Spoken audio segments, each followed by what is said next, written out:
Texto sagrado. Pegue a sua Bíblia, em nome de Jesus. Obrigado, amor.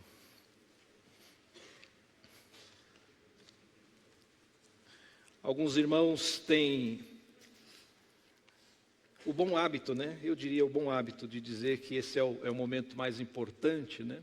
É a sobremesa e tal. Então trate esse momento com muita reverência, né? Se você puder não andar mais,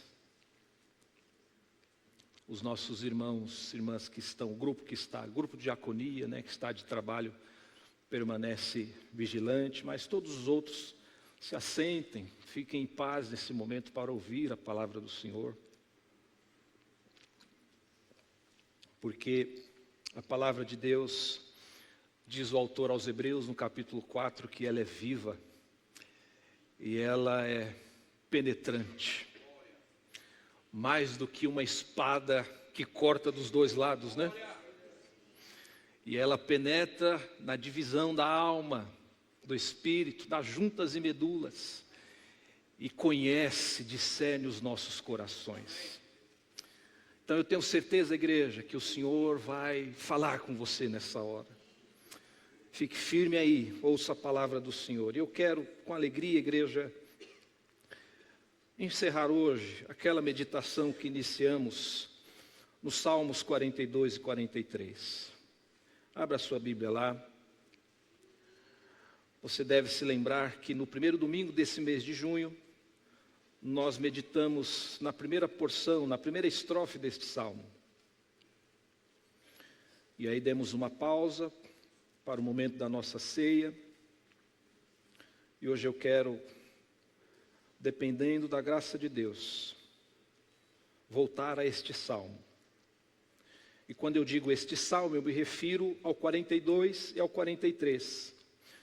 Porque você deve se lembrar que desde o início da igreja, nós ensinamos isso à igreja, a vocês, que a igreja sempre olhou, né, para estes dois salmos como uma única música, uma única poesia, composto então por 3 estrofes.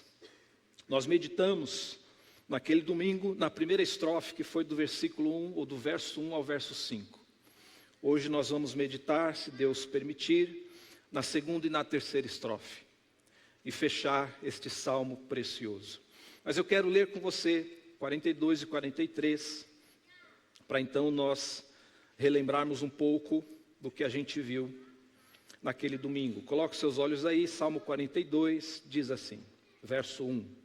Assim como a corça suspira pelas correntes das águas, assim por ti, ó Deus, suspira a minha alma. A minha alma tem sede de Deus, do Deus vivo. Quando irei e me apresentarei diante da face de Deus? As minhas lágrimas têm sido o meu alimento dia e noite, enquanto me dizem continuamente, e o seu Deus, onde está? Verso 4, lembro-me destas coisas, e dentro de mim se derrama a minha alma, de como eu passava com a multidão de povo e os guiava em procissão à casa de Deus, entre gritos de alegria e louvor, multidão em festa. Verso 5, fechando a primeira estrofe, o refrão, ou como a gente chama na nossa cultura, o corinho. Amém, gente? Agora todo mundo sabe do que eu estou falando, né? O coro. O verso 5 é o coro desse salmo, dessa música. Por que você está abatido, ó minha alma? Por que se perturba dentro de mim? Espere em Deus, pois ainda o louvarei. A Ele, meu auxílio e Deus meu. Aqui ele fecha, a igreja, a primeira estrofe. No verso 6 até o verso 11, isso, é a segunda estrofe. Coloque seus olhos aí. Verso 6. Sinto abatida dentro de mim a minha alma. Lembro-me, portanto, de ti nas terras do Jordão, no Hermon e no Monte Mizar. Verso 7. Um abismo chama outro abismo, ao ruído das tuas cachoeiras, todas as tuas ondas e vagas passaram sobre mim. Contudo, Senhor, durante o dia me concede a sua misericórdia, e de noite está comigo o seu cântico, uma oração ao Deus da minha vida. Verso 9, pergunto a Deus, minha rocha, por que te esqueceste de mim? Por que hei de andar eu lamentando sob a opressão dos meus inimigos? Os meus ossos se esmigalham quando os meus adversários me insultam, perguntando sem parar, e o seu Deus, onde está? Verso 11, então, ele termina a segunda estrofe e ele vai repetir o que, igreja? O coro, ou o refrão. Porque você está abatido, ó minha alma? Porque se perturba dentro de mim? Espere em Deus, pois ainda o louvarei, a Ele, meu auxílio e Deus meu. Entramos no Salmo 43, que como eu disse é a sequência, é um salmo só. Perceba, ele vai terminar o versículo 5 do Salmo 43 com o mesmo refrão. Então vamos ler do verso 1 em diante, que diz assim: faze-me justiça, ó Deus, e defende a minha causa contra a nação infiel.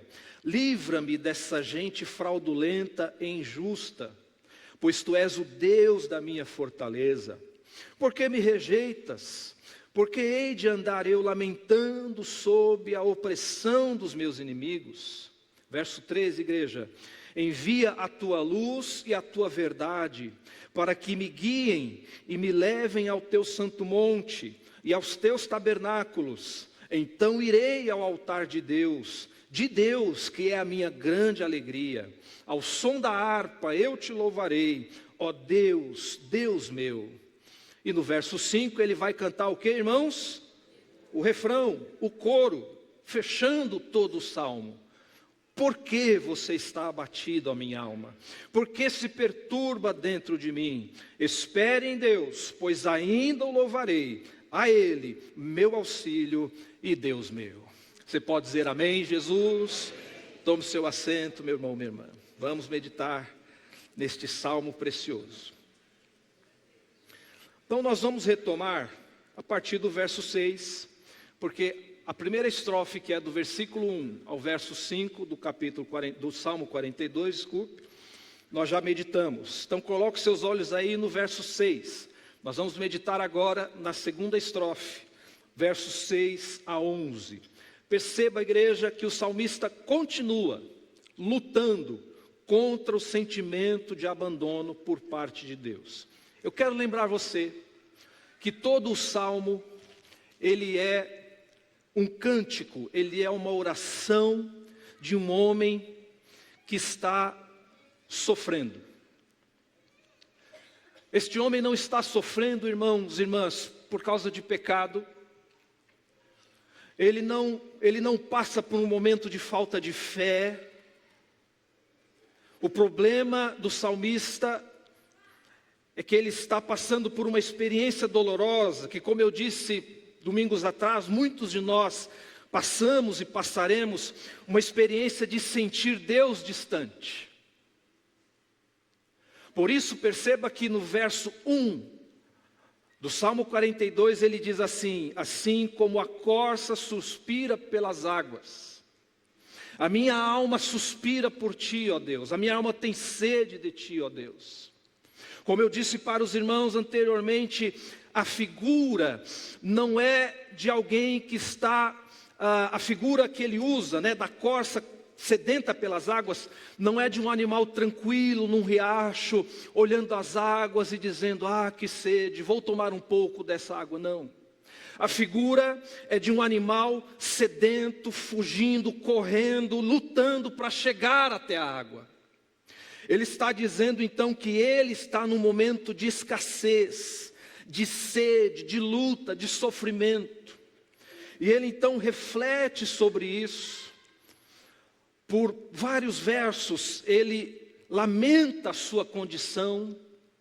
E nós vimos que a base, a causa desse sofrimento do salmista é que ele está longe do templo. O verso 2 diz, ele pergunta, quando eu poderei ir me apresentar na presença de Deus? Ele está longe, olha lá, quando irei e me apresentarei diante da face de Deus? Ou seja, Deus estava no templo. Por algum motivo, nós não sabemos o qual, ele está impedido de ir ao templo. Ele não consegue ir até a presença de Deus que estava no templo. E ele sente que Deus está distante. Então nós refletimos sobre a primeira estrofe. E percebemos, irmãos, que o salmista nos ensina coisas muito importantes. Uma delas, a mais importante, nós vamos enfatizar mais uma vez nessa noite, é essa atitude extraordinária de conversar com a sua alma. Esse salto de fé, de parecer um esquizofrênico, não é? De dizer para si mesmo, de conversar consigo mesmo, de pregar para si mesmo. A semelhança do que cantamos no início do culto. A segunda música, o autor diz assim, ei, meu coração, cante ao Senhor. Uma coisa assim nós cantamos. Eu nunca vi essa música, né? Ouvi hoje pela primeira vez a banda cantando, gostei muito, porque já é a introdução dessa mensagem. Uma coisa maravilhosa que o salmista nos ensina é encorajar a nossa própria alma, quando ele diz assim, por que você está abatido, a minha alma? Por que você se perturba dentro de mim? Espere em Deus, pois ainda o louvarei, encorajando, pregando para si mesmo. E a segunda estrofe, do verso 6 ao verso 11, o que ela nos apresenta? Ele continua, como eu disse, lutando com esse sentimento de abandono por parte de Deus. Veja, irmãos, ele tem fé. Ele se dirige a Deus dizendo, minha rocha, minha fortaleza. Ele usa esses termos e é um homem que tem fé, ele está orando. Mas ele sente que Deus está distante por causa dos seus sofrimentos, das suas batalhas. Perceba então comigo aí no versículo 6. No verso 6 ele diz assim, sinto abatida dentro de mim a minha alma. Lembro-me, portanto, de ti, nas terras do Jordão, no Hermon e no Monte Mizar. Breve comentário aqui, ele continua falando da condição da sua alma, e se lembra de Deus, né? Quando ele diz, lembro-me de ti, ele está dizendo que se lembra de Deus e da presença de Deus no templo. Porque essas regiões que ele cita, irmãos, são regiões geográficas longe de Israel, de Jerusalém. Quando ele fala do Jordão, quando ele fala do Hermon, do Monte Mizar, está tudo ao norte de Israel, ao norte de Jerusalém, né? Ele está longe. Ele diz, eu estou nesses lugares às vezes, é isso que os estudiosos entendem, né? Às vezes eu estou nesses lugares, nas terras do Jordão, do Hermon, e eu me lembro de ti, Deus, da sua presença, do templo. No versículo 7, ele expressa de maneira poética esse sofrimento que ele está passando. Perceba que ele diz, um abismo chama outro abismo, ao ruído das tuas cachoeiras, todas as tuas ondas e vagas passaram sobre mim. De maneira poética, com linguagem figurada, ele está dizendo que ele se sente caindo em abismos sequenciais. Um abismo chama outro abismo. Ele está dizendo assim, eu me sinto caindo, abismo pós abismo. Ou também ele usa essa figura de alguém que está se vendo no meio do caos, das ondas de um oceano. É isso que ele quer dizer, todas as tuas ondas e vagas passaram sobre mim. De maneira poética, que é muito característico das músicas, dos salmos, dos cânticos, não é? Ele expressa, a igreja, esse sofrimento, essa batalha que ele está passando. Mas eu chamo a sua atenção aqui para outra coisa.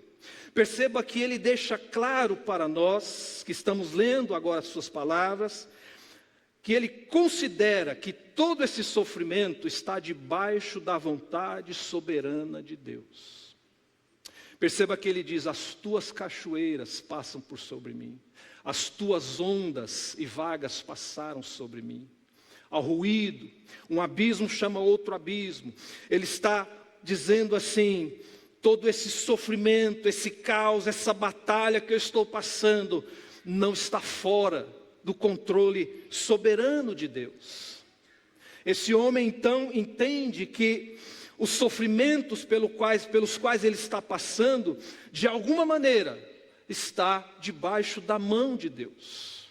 E isso é característico, irmãos e irmãs, de sofrimentos que nós percebemos que não causamos, não é consequência de pecado que cometemos, não é fruto das nossas ações erradas, mas de repente somos pegos por imprevisibilidades, por coisas imponderáveis que não esperávamos. Todavia, o salmista nos ensina que nós não devemos dizer assim: o diabo entrou na minha vida e está acabando comigo.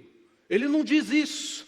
Ele diz: todo esse sofrimento que eu estou passando está debaixo da mão soberana, da vontade soberana de Deus. Isso nos ensina, irmãos, que nós temos que decidir, pastor Leandro, se a gente pertence a Deus ou pertence ao diabo. Como assim, pastor?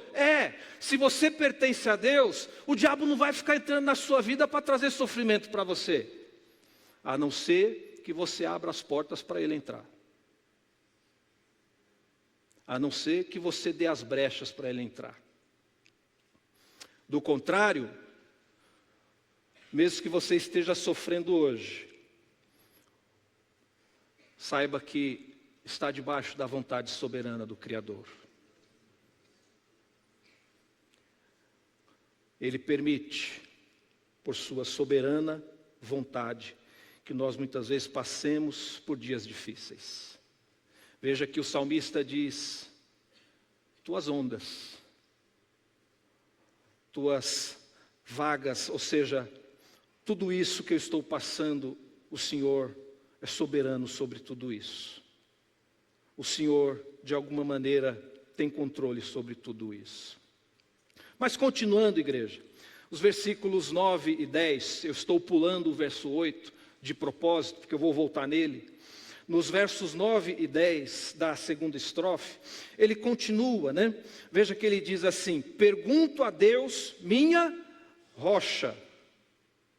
Apesar de dizer que Deus é a sua rocha, olha o que ele vai perguntar: por que te esqueceste de mim? Isso é precioso. Esse homem tem fé, mas ele se sente esquecido por Deus. Porque hei de andar eu lamentando sobre a opressão dos meus inimigos. O verso 10, os meus ossos se esmigalham, quando os meus adversários me insultam, perguntando sem parar: e o seu Deus, onde está? Perceba então, igreja, que ele questiona mais uma vez a Deus, por que Deus se esqueceu dele, apesar de se dirigir ao Senhor como sua rocha. E ele diz que Deus o entregou à opressão dos seus inimigos. E esses são aquele grupo que a gente viu, que está sempre perguntando para o salmista: onde está o seu Deus? Você está aí sofrendo, você está aí passando por esse monte de problema, e cadê o Deus que você serve? Perceba mais uma vez, esse grupo que confronta o servo de Deus está sempre presente no cântico. Se você puder colocar os seus olhos aí no texto mais uma vez, no versículo 3. Versículo 3 ele diz assim: as minhas lágrimas têm sido meu alimento dia e noite, enquanto me dizem continuamente: e o seu Deus, onde está? Perceba que o sofrimento do salmista é amplificado, é expandido por essas pessoas que são usadas pelo diabo, ou meramente falam a partir de sua mente incrédula. Quantas vezes eu e você não vamos passar exatamente por isso? Nós estaremos sofrendo nossas tribulações, nossas aflições, nossos problemas pessoais. E lá no trabalho tem um abençoado lá, para não dizer outra coisa, que diz assim: mas você não é crente? Você vai na igreja todo dia, toda semana você está na igreja, e isso aí não muda a sua vida? Mas peraí, você está fazendo quimioterapia, você está fazendo hemodiálise, você está nessa luta aí, mas e o seu Deus? Isso amplifica, isso expande o nosso sofrimento, a nossa angústia. Perceba que esse homem, ele começa dizendo assim: a minha alma tem sede de ti, eu sinto que o Senhor está distante, eu não consigo ir no templo, eu estou impedido. Mas além disso, Senhor, tem uma gente aqui miserável, que fica me confrontando e me dizendo: cadê o seu Deus? Onde Ele está, nessa hora que você está sofrendo? Essa mentalidade, igreja, de que Deus deve ser uma espécie de amuleto, de abracadabra, uma espécie de mágica, como funciona a macumba para as religiões afro. Faz um trabalho para Deus, faz um serviço para Deus, e as coisas vão sempre caminhar na sua vida, as portas vão ser abertas, você vai ser sempre curado, sempre vai dar tudo certo para você. Isso não é evangelho. Jesus nunca nos disse esse tipo de coisa.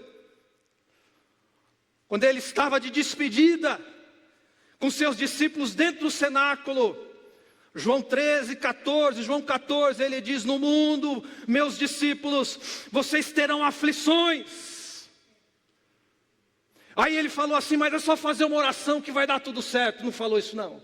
Ele falou: é só fazer uma campanha de 7 dias no monte, queimar as coisas lá que vai dar tudo. Ele não falou esse tipo de coisa. Ele só falou assim: mas tenham bom ânimo, eu venci o mundo. É com base nele, é escorado nele, é encostado nele, é seguindo ele, que a gente vai ter ânimo e vai vencer, igreja, olhando para Jesus. Mas as aflições estão aí, as batalhas estão aí, e tem sempre essa gente usada pelo diabo, ou incrédula. O duro é quando a gente ouve isso de crente, né? Puxa, eu vou até tomar uma água aqui, irmãos, porque misericórdia.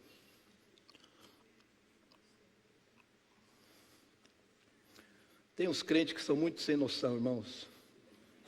Eu não vou nem falar desse povo aqui, porque aqui no Itaí não tem não. Aqui, graças a Deus, é só gente sábia. Ô glória. Amém, irmãos? Quem pode dizer amém aí? Volte ao texto. Salmo, verso 10, ele diz: os meus ossos se esmigalham quando os meus adversários me insultam, perguntando sem parar, ou perguntando ou falando continuamente: e o seu Deus, onde está? Então nós caminhamos. Perceba que eu destaquei com você, se você está aí acompanhando, os versículos 6 e 7, 9 e 10, que são as palavras do salmista, lamentando a sua condição, questionando a Deus, expressando para Deus a sua inquietação, o seu sofrimento. Mas agora eu chamo a sua atenção para ler comigo algo precioso que ele diz no versículo 8. Este homem nos entrega, irmãos, um testemunho precioso aqui. Mas antes de ler o testemunho do versículo 8, eu quero lembrar você o que eu já disse aqui, mas quero enfatizar. Ele está sofrendo porque sente Deus distante dele. Ele não pode ir ao templo. E frequentemente, quando nós estamos passando por aflições, nós sentimos isso. Nós continuamos crendo no Senhor, mas há um sentimento muitas vezes de Deus estar distante. Então ele está sofrendo com isso, ele está lutando com esse sentimento. Primeiro. Segundo, há um grupo de pessoas que lhe confrontam e lhe desprezam, dizendo: onde está o seu Deus nessa situação toda aí? E há um terceiro ponto aqui que alguns estudiosos colocam, que talvez ele também lutava com alguma doença. Versículo 10, verso 10, quando ele diz que os seus ossos se esmigalham, enfim. Segundo alguns estudiosos, ele estava também doente de alguma coisa. Perceba que dentro de todo esse sofrimento, olha o que ele diz no verso 8, leia comigo aí. Vamos ler em uníssono, vamos? Para a gente dar aquela despertada. No 3, 1, 2, 3. Contudo, o Senhor, durante o dia, me concede a sua misericórdia, e de noite está comigo o seu cântico. uma oração ao Deus da minha vida. Você já entendeu o testemunho que ele está dando aqui? Quem está dando glória a Deus já entendeu, né? Dentro de todo esse sofrimento, apesar de toda essa batalha, ele testemunha, irmãos. Ele testemunha que durante o dia, Deus concede misericórdia a ele.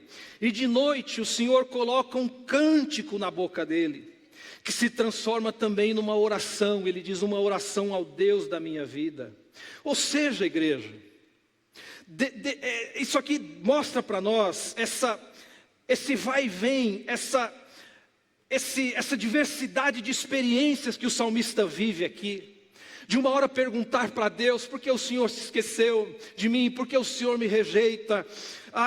Os meus inimigos, os meus adversários me dizem, onde está o seu Deus? No meio dessas experiências de lamento, ele testemunha que Deus concede misericórdia de dia. De noite, o Senhor coloca um cântico nos seus lábios, que se torna uma oração. Perceba que isso nos ensina que Deus está presente no sofrimento. Deus está presente em nossas tribulações.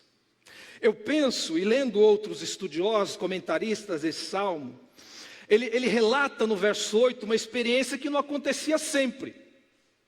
Mas, em algum momento, segundo a soberana vontade de Deus, Deus o visitava. Deus lhe concedia misericórdia, Deus animava esse homem, Deus dava força a esse homem para ele continuar. Ou seja, irmãos, Deus está presente no sofrimento, mesmo que muitas vezes ele não pode ser percebido por nós. Em muitos momentos da nossa vida, Deus vai se manifestar e nós não vamos perceber, senão posteriormente. Eu quero ratificar isso com você num texto muito conhecido que acontece com os discípulos. Abre lá em Marcos capítulo 6, versículo 45. Abre lá. Evangelho de Jesus, segundo Marcos, capítulo 6, verso 45.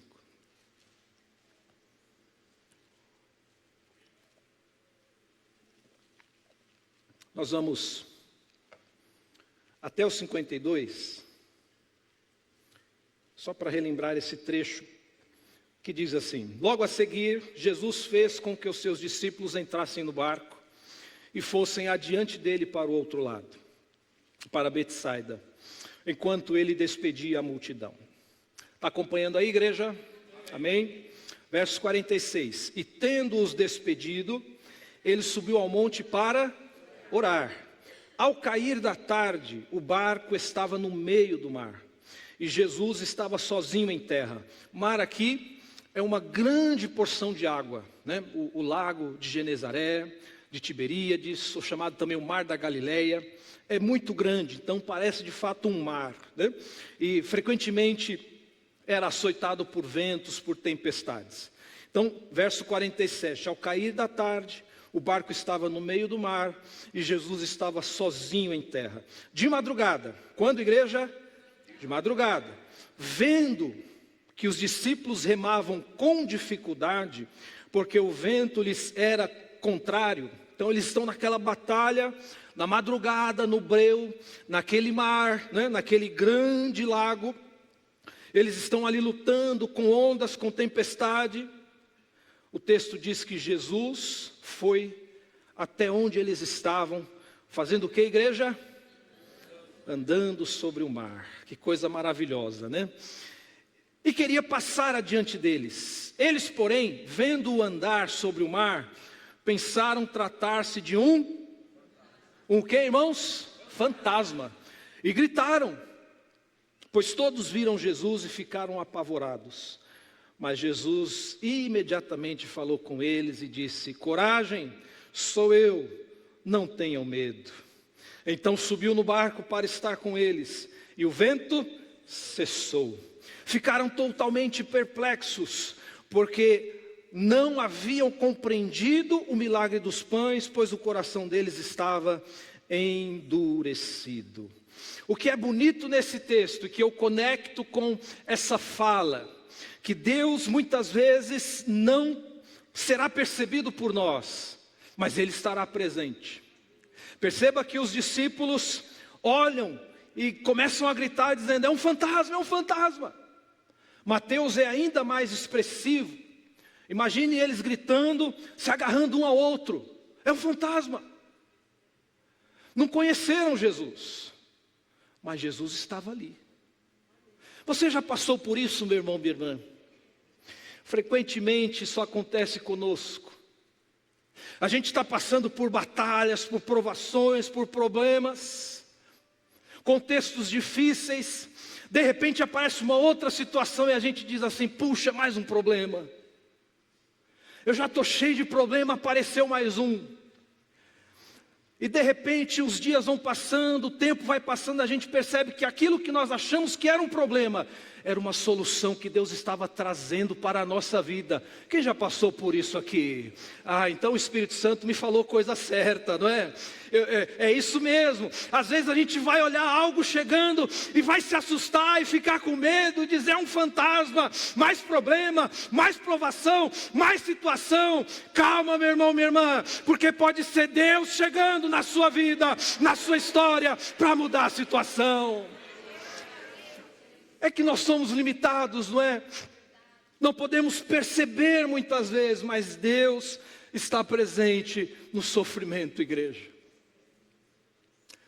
O salmista deixa isso evidente para nós, quando ele diz: de dia o Senhor me concede misericórdia. A palavra hebraica hesed, misericórdia, é a tradução dessa palavra hebraica. Misericórdia vem do latim miserere, que quer dizer colocar o coração na miséria do outro. Então o Senhor nos vê, o Senhor nos enxerga, o Senhor está conosco nos nossos dias difíceis. Ele contempla nosso sofrimento, nossa dor, nossas aflições, e ainda que Ele não possa ser muitas vezes percebido, Ele está presente, meu irmão, minha irmã. Continue crendo, continue acreditando, porque talvez isso que você esteja identificando como mais um problema, talvez seja Deus trazendo a solução para a sua vida. Mas como, pastor? Eu sei lá, irmão, é só Deus que sabe fazer essas coisas. Eu vou tentar aqui explicar o inexplicável.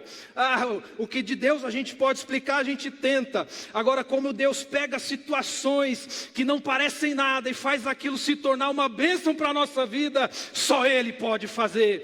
E nós temos que crer e acreditar e descansar nele. Mas voltando para o Salmo, continuando aqui, porque eu tenho mais 3 páginas aqui, pastor Bira. Eu vou até tomar uma água aqui, porque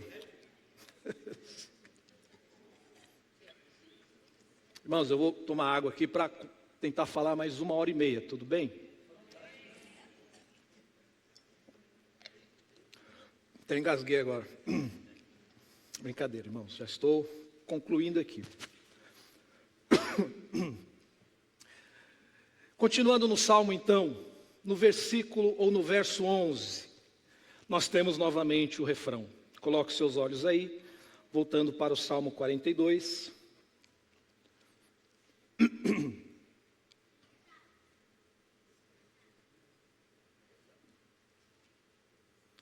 No verso 11, ele então conclui essa segunda estrofe dizendo: por que você está abatido, ó minha alma? Por que se perturba dentro de mim?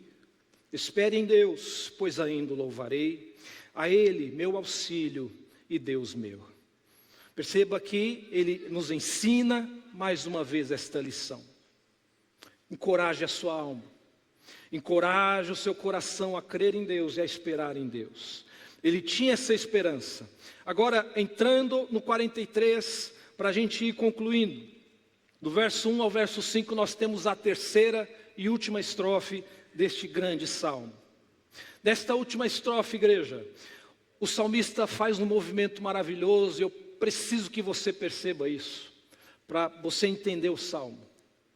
Ele se move da lamentação para a petição. Preste atenção nisso.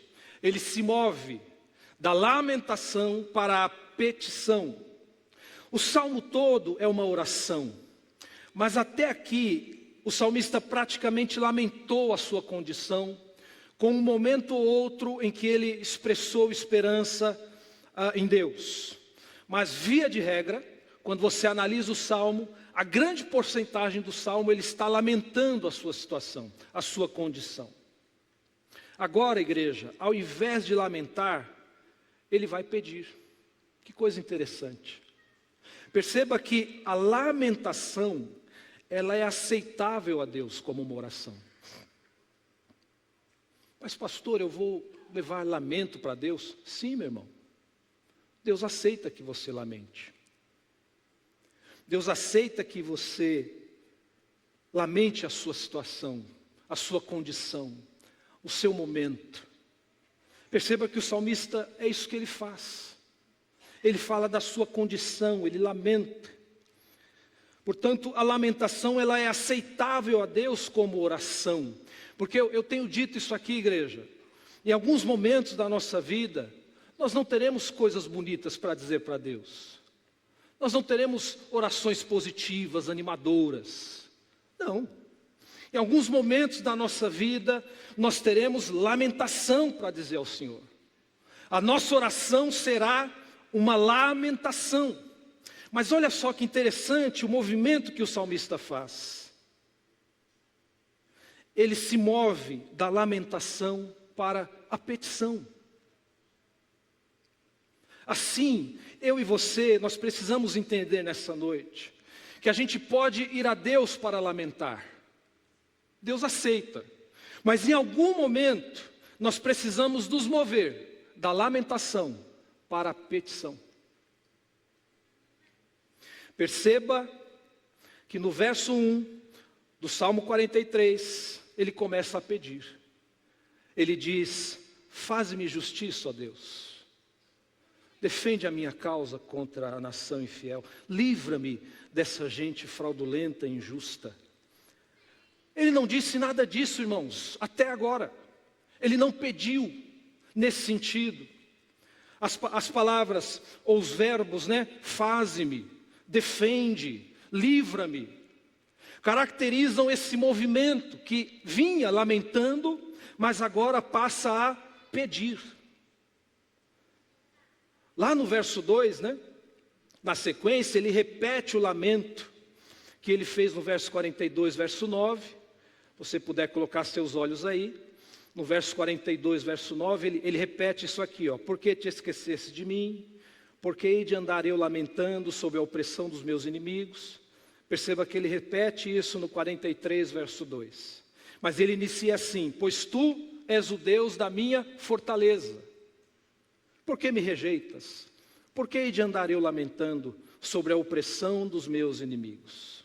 E no verso 3 do Salmo 43, ele volta a pedir. Ou seja, irmãos, isso nos ensina algo muito precioso.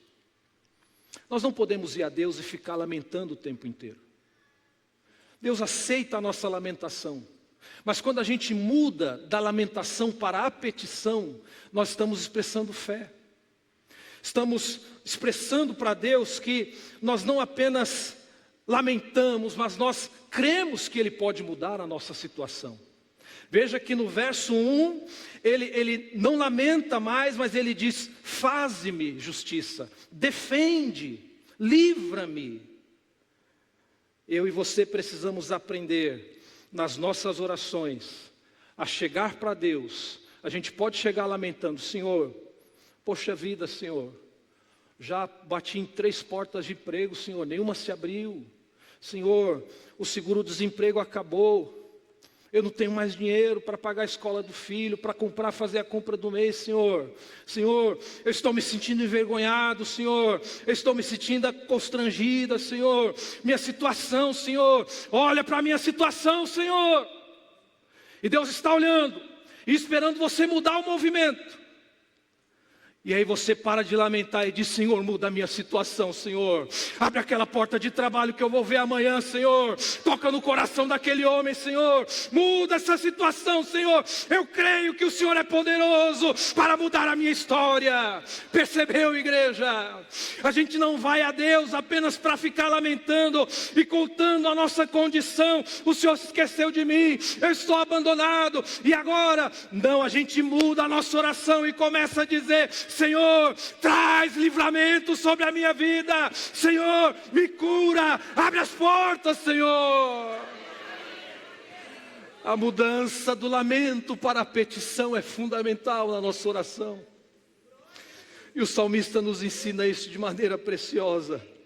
Veja que ele continua, irmãos, no verso 3.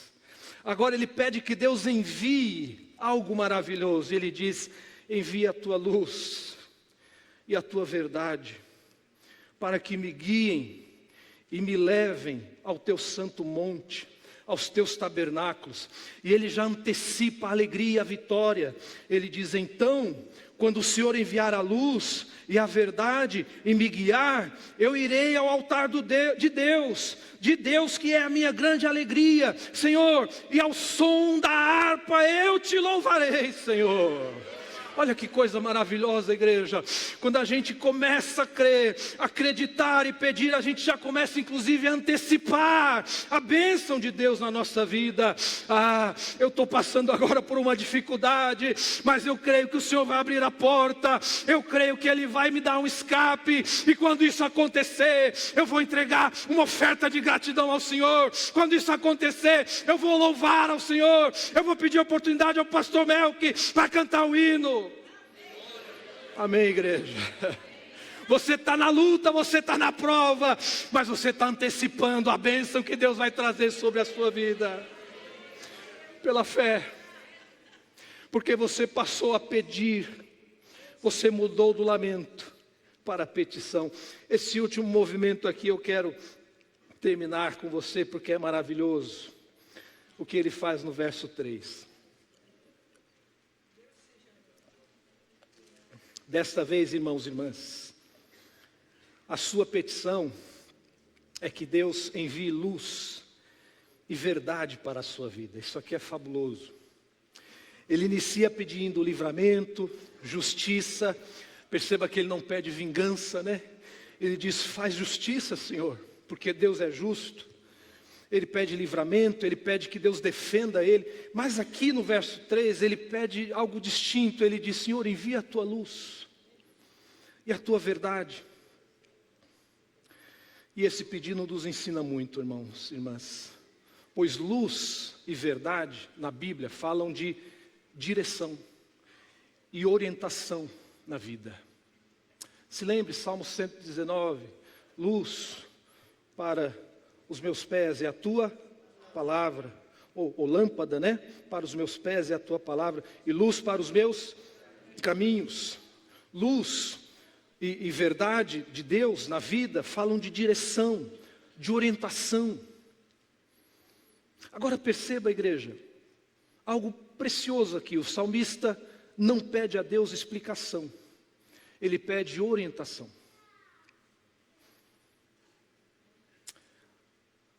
Seria legítimo pedir a Deus explicações sobre sua condição, porque nós encontramos esse padrão em outros salmos. Se você pegar, se não me falha a memória, Salmo 6, Salmo 13, o salmista começa assim: até quando, Senhor? Até quando? Até quando o Senhor vai olhar para a minha condição, para a minha situação e não vai, olha lá, até quando, Senhor, esquecerás de mim? Neste salmo e outros salmos, o salmista, ele vai a Deus e pede explicações a Deus. Seria legítimo o salmista fazer isso, mas aqui ele nos ensina algo distinto.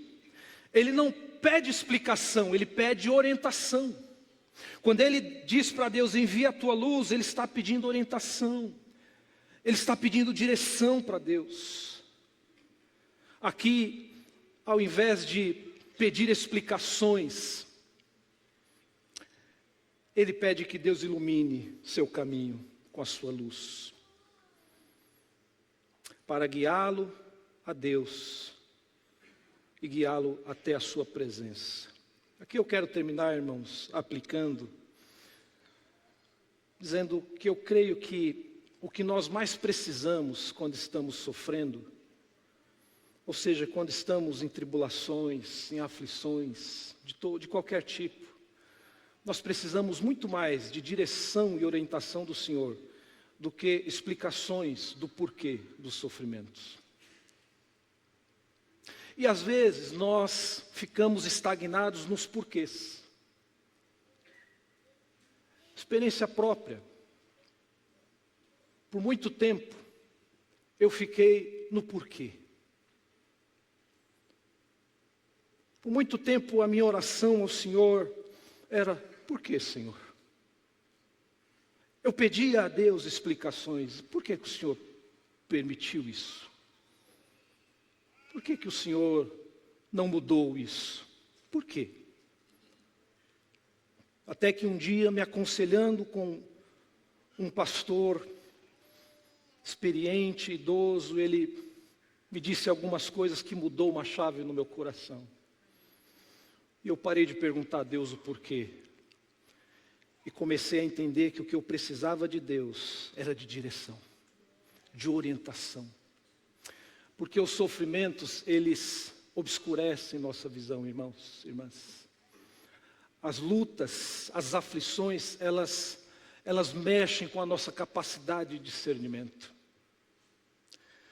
Quando nós estamos doentes, quando nós estamos vivendo momentos de escassez na vida, de privações de qualquer tipo, o nosso discernimento fica prejudicado. Nós precisamos de luz de Deus.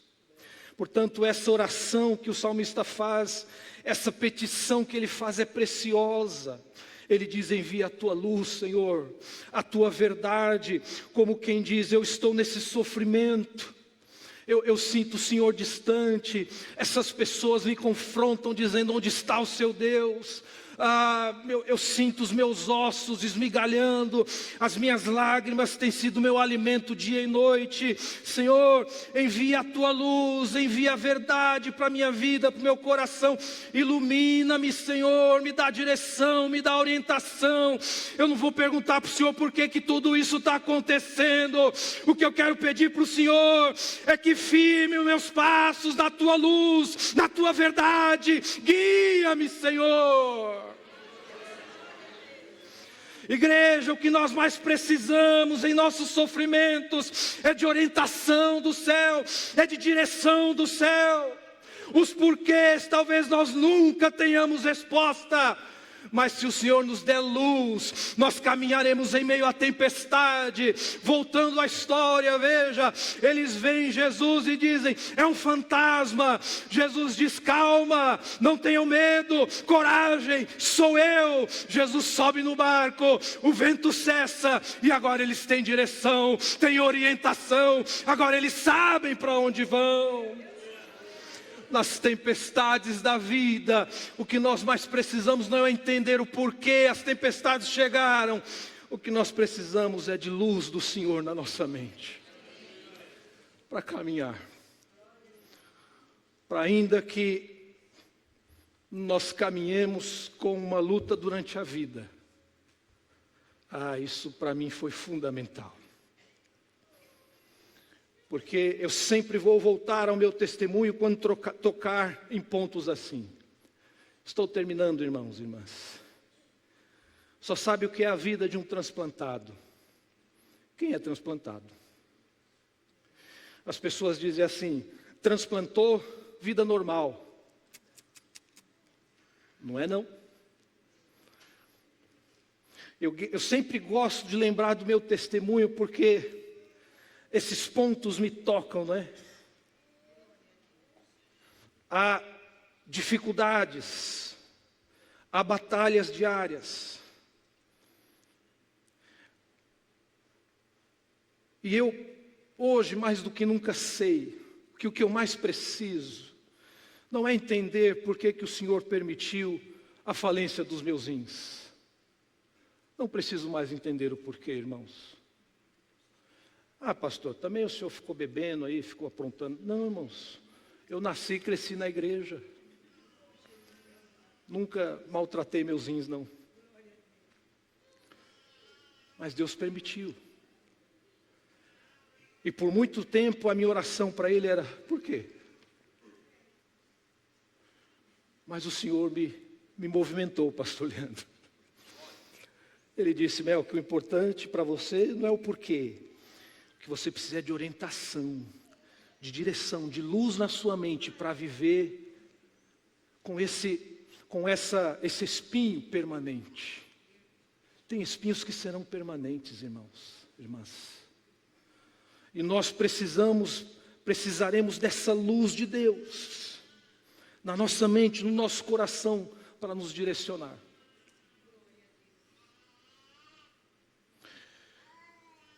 Falo da minha experiência, obviamente, né? Mas creio que Deus para cada um tem uma história, uma direção, uma orientação. Mas seja qual for o sofrimento que você passa hoje, a tribulação, a aflição, pense nisso. Talvez o Senhor esteja dizendo para você, pare filho, pare filha de perguntar o porquê. Peça luz, peça a verdade de Deus na sua vida, porque é isso que vai manter você em frente, caminhando, olhando para o Senhor. Quero terminar, irmãos e irmãs. Perceba que ele diz no verso 4, né? Tua luz, parafraseando aqui, tua luz e tua verdade me guiarão até a tua presença, onde eu te louvarei e me alegrarei. Então, termino dizendo, mesmo em nossos sofrimentos, a luz do Senhor e a sua verdade nos conduzirá a momentos de alegria e de louvor a Ele. Porque Ele fala disso aqui. A tua luz me guiará até o teu altar, até a tua presença, até os teus tabernáculos. E lá, ao som da harpa, eu te louvarei, eu te adorarei. A luz do Senhor, a verdade do Senhor nos guia, nos conduz a momentos de alegria e louvor. Terminando, igreja, coloque seus olhos aí, Salmo 43, verso 5. Ele vai cantar pela última vez o refrão, ou o coro. Se você não lembrar do coro, lembra daquele negocinho do porco que você gosta de comer da feijoada, né? Deu até sede agora, depois desse assunto de feijoada, né?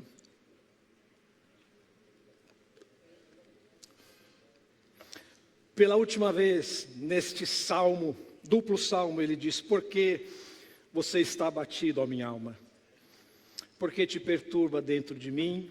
Espere em Deus, pois ainda o louvarei. A Ele, meu auxílio e Deus meu. Você pode se colocar de pé, meu irmão, minha irmã, em nome de Jesus. Eu gostaria, como fizemos naquele domingo, não é?